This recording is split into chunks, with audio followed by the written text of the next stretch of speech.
memuaskan syahwat ya. Satu orang saja APBN kita dirugikan. Ya sementara ada narapidana berkeliaran nggak diproses. Ya ada yang namanya Sylvester Matutina itu sudah terpidana, sudah inkrah, yang harusnya segera diproses malah dikasih jabatan komisaris. Bagaimana negara ini ya? Dan ada satu lagi juga, dugaan banyak orang ini ya, ini penting sekali untuk saya sampaikan sebelum saya masuk ya. Dugaan banyak orang, banyak ahli, banyak analis ya, bahwa kita duga bahwa justru sekarang itu isu ini bergeser menjadi upaya delegitimasi terhadap Presiden Prabowo Subianto.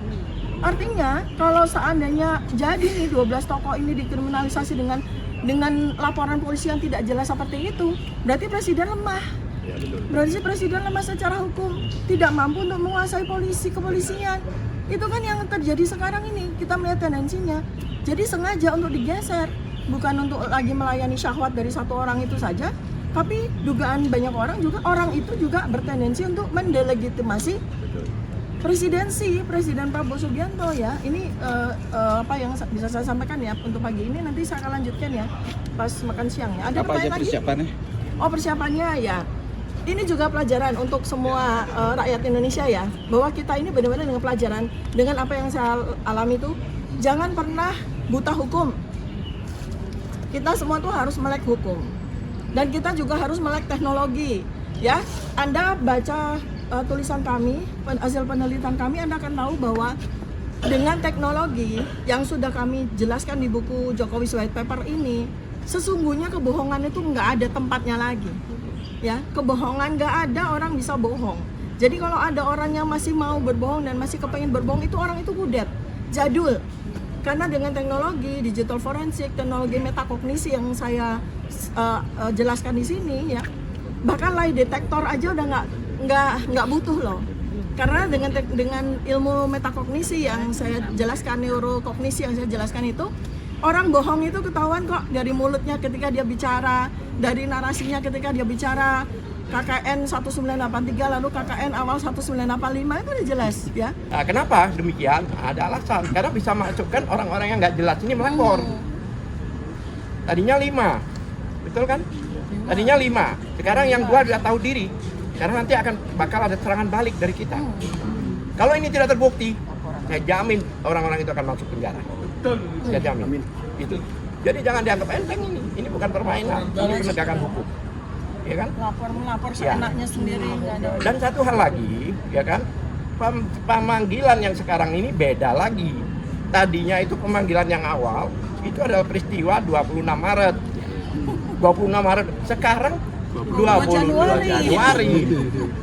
Padahal dalam hal ini Roy Suryo, Untifa, terus Rismon itu nggak ada hubungannya dengan tanggal itu. Jakarta Pusat lagi kapan ke Jakarta Pusat? Ya itu tidak benar. Karena dari awal itu dilaporkan dengan nama inisial dan itu disebutkan oleh lawyernya. Bahkan disebutkan nama-nama itu dan nama-nama itulah dipanggil semua. Roy Suryo dipanggil, ya itu inisial itu. Kok tiba-tiba sekarang dikatakan peristiwanya? Nah ini kebohongan lagi. Akan memberikan kesaksian selaku ahli dari telematika dalam perkara yang lain. Saya diminta oleh kepolisian untuk menjadi ahli. Ya, jadi artinya ahli beneran dari sini saya mensupport sahabat saya Dr. Tifa. Moga-moga apa yang dilakukan sama seperti saran-saran dari Pak Alkatiri tadi bisa dilaksanakan dengan baik. Dan yang paling penting adalah dalam surat itu tanggalnya adalah 22 Januari. Itu saja. Ya.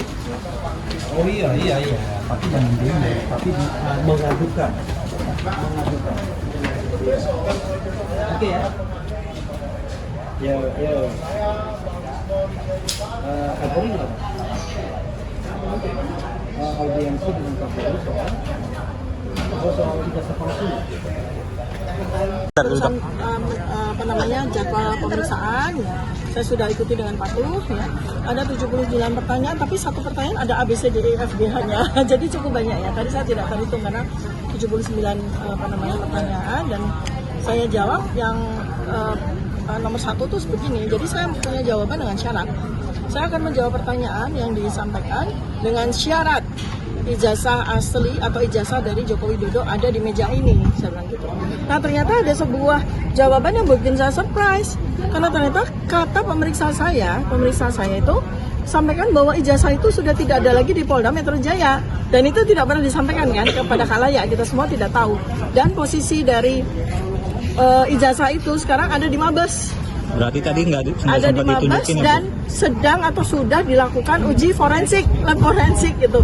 Nah, tentu saja saya langsung tanya, loh, kok tidak ada pengumuman apapun di media massa, dan kemudian juga tidak ada rilis dari Polda Metro Jaya bahwa ijazah itu sudah tidak ada di sini, sebab dan sudah dibawa ke Mabes. Harusnya kan secara transparan PMJ Polda Metro Jaya harus sampaikan dong bahwa si ijazah itu sudah tidak ada di sini.